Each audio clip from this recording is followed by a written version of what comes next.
Hey everybody, it's Dr. Garcia, and today I want to talk to you guys about prebiotics. Last time we talked about probiotics, the beneficial bacteria that thrive in our digestive tract and do so many beneficial things for our health. If you haven't watched that video, go back and watch that video so you can learn what are the best probiotics to take, if you should be taking them, and the potential dangers to continuing to take the same probiotic over and over and over again. Okay, but today, we're going to talk about what are called prebiotics, completely different than probiotics. Okay, prebiotics are food sources that our body uses to feed those probiotics or those beneficial organisms. Okay, so in order for a probiotic to be effective in our body, just like anything else, it has to be able to eat. It has to have a food supply. Okay, and so prebiotics are just that. So with prebiotics, there's terms that we want to understand. Okay, when you read about or when you hear about prebiotics, what you might hear is what's called a resistant starch or what's called a fermentable fiber. Okay, so we'll write those down for you.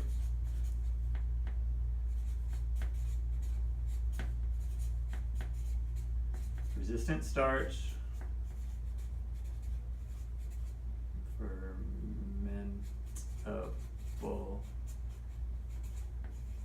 fiber.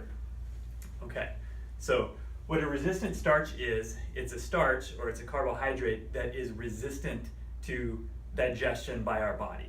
So most starches, when you eat a starch, goes through the digestive tract, gets broken down by enzymes, and our body absorbs that starch as glucose or as sugar to feed our body. Okay, resistant starches are resistant to digestion and resistant to absorption by us. They pass through our small intestine, they get down into the large intestine, and they become a food source for those beneficial bacteria, for the probiotics. Okay, so resistant starch are resistant to digestion. They feed the good bacteria.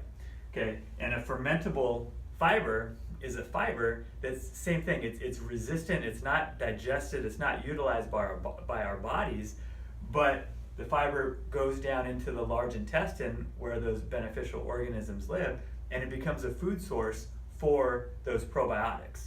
All right, so what the probiotics do is they ferment. You know, that's when a probiotic or when a bacteria eats, it's a fermentation process. So when we say it ferments, just think about that as eating. Okay, so when the good bacteria eat, they ferment these resistant starch and fermentable fibers, and they make what's called a short chain fatty acid. Okay, that's just a byproduct. And these short chain fatty acids, there's butyrate, there's propionate, and there's acetate. Okay, these are just terms that specific short chain fatty acids that are produced by these beneficial organisms, and they are very, very important for our health. Okay, they feed the cells that line the digestive tract. They actually provide 20 to 30% of our energy. These short chain fatty acids are energy for us. Okay, so if we're lacking beneficial organisms, if we're not getting enough fermentable fibers, we're going to be fatigued. We're not going to be at our best, right? Okay, these short chain fatty acids, they help our body to absorb nutrients, so we'll get more of the benefits of the nutrients from our food if we have more of these short chain fatty acids. Okay, and then another benefit is they actually help to inhibit the growth of pathogenic bacteria. So pathogenic bacteria or pathogenic yeast, these unfriendly organisms, these opportunistic infections that are so common in people's digestive tract nowadays, well, if we have adequate levels of these short chain fatty acids, that naturally helps to inhibit the growth of the bad. It feeds the good, and everybody's happy. Okay, so a lot of times the way that I explain this to patients, because they'll say, we find something going on with their digestive tract, and they say, well, I'm taking a probiotic, everything should be fine. Okay, well, obviously that's not the whole story. So probiotics are, the analogy I use is kind of like, think about like a cruise ship, and a cruise ship goes into a specific port, and it brings a bunch of people into that port. They all spend a bunch of money, and the port's pretty happy while the cruise ship's there. Okay, so when you take a probiotic, you get benefits as long as you continue to take that probiotic. Okay, so as it's passing through your system, it's going to have beneficial effects. But once you stop taking the probiotic, they don't actually stay there. They kind of go away with the cruise ship, right? They don't stay and reproduce and make new colonies. What can help them create these new colonies to become more biodiverse, to hang out and stay and grow and raise families and start a whole new economy, are these prebiotic fibers, right? So when you take those, literally it helps to increase the number of total bacteria in your colon. It helps to increase the diversity, the biodiversity of those bacteria as well. All right, so we want to get out of the mindset of we just have to take a probiotic every day. Take a probiotic every day. At this point in my health, I don't take a probiotic every day. Okay, what I do is I eat fermented foods, sauerkraut and kimchi, and a few fermented beverages like kombucha and whatnot. And that's nature's probiotic, so we're getting these beneficial bacteria. But then I make sure that I eat plenty of these prebiotics, plenty of food sources to grow those bacteria, to keep them fertilized and to keep them healthy. Okay, so very, very important point to understand. Don't take a probiotic every day necessarily. Sometimes it's important, and there are very important times, and definitely some times where we do recommend that. But we want to look at feeding those bacteria and keeping them happy and increasing the diversity with these resistant starches and fermentable fibers. Okay, so where do these guys come from? Where can you get resistant starches and fermentable fibers in your diet? All right, so probably the best sources of those, there's food sources, and then there's supplement sources. So let's talk about just a few of the food sources. Okay, with resistant starches, one of the best sources that we've come across is actually what are called cooked and cooled potatoes. Okay, or you can also get what's called potato starch. So Bob's Red Mill, which is a brand that you can get at most of the stores, is a potato starch that's 100% kind of prebiotic starch that helps to feed those beneficial organisms. It's not going to have any effect on your blood sugar or on your glucose. So in general, it's pretty safe to take, with a little bit of a caveat that we'll talk about. But cooked and cooled potatoes, very important that you cook and then let them cool. When they're cooling, that's when the resistant starch content builds up. Okay, so you can't just have a cooked potato and eat the potato. There'll be starch in there, but it's not going to be that resistant starch. So your body's going to use that starch, and it's going to increase your glucose.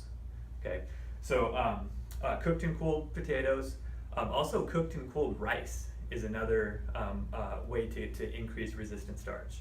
Right, so going back to the potatoes, like a potato salad is a great way to do that. So you cook the potatoes and then you let them cool and you make a potato salad, obviously with good healthy ingredients, and that's a good resistant starch meal.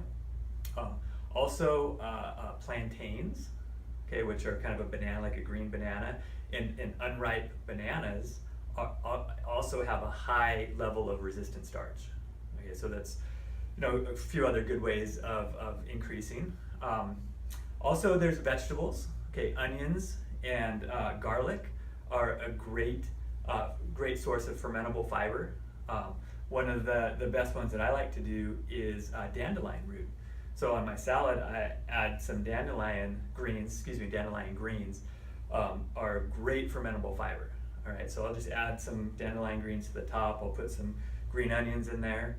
Jicama is a great source of fermentable fiber. What are called Jerusalem artichokes are another good source.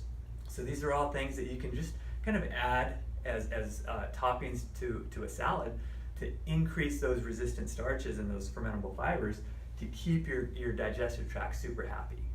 Okay, there's also a few supplements that we recommend.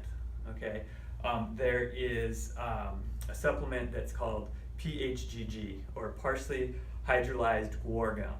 Okay, and it's a hydrolyzed guar gum that is a resistant starch, And the great thing about that is it dissolves super easy in water. So, what we do is we just take, the ultimate dose is a tablespoon of PHGG with water, and we drink that, and it provides the starch that the bacteria need to thrive.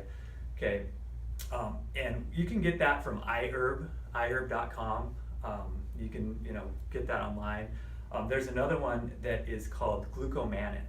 Glucomannan is a supplement that we prescribe, or we recommend a lot to patients. It's a konjac root, actually, and it's a great resistant starch. It's really, really helpful for people that are pre-diabetic, that have insulin resistance, that have hormone resistance, and what's called weight loss resistance. So very, very important.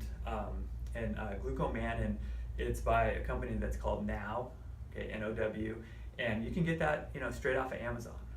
So if you're looking to incorporate prebiotics into your diet, which I think everybody should, I think it's very, very important to have these along with fermentable foods to keep your digestive system healthy. That's what I would recommend. All right, so if you are deciding to incorporate these, especially with the supplements, very, very, very important. So we'll do number 2, is we're going to start slowly. Okay, very, very important that when you start to take a lot of resistant starch, you want to go slow. So a lot of times we'll recommend just taking a pinch and putting it in your water and seeing how you do with that. Okay, you drink it and you wait and you notice if you have any bloating, any distension, any discomfort, any gas, because again, these food sources, they feed bacteria. And a lot of people out there have overgrowth of bad or of unfriendly or pathogenic bacteria. Okay, so when you start these things, it has the potential of feeding the good, but it can also feed the bad. And if you start out too heavy with too high of a dose, it can make people pretty uncomfortable. They can have discomfort, they can get constipated, gas, bloating, all those uncomfortable signs and symptoms. Okay, so again, very important, if you start slowly and just build up that dose, slow. Sometimes it'll take people a month to build up to a teaspoon, okay? But continuing and just slowly adding these things into your diet, super, super beneficial and super important, and we see amazing things change, amazing symptoms and improvements in people's health pretty much on an everyday basis, with increasing prebiotics, increasing resistant starches. Okay, so hopefully that helps. If you have any questions about prebiotics, go ahead and list them below. Email us, let us know, and we'll see you on the next video. Thanks.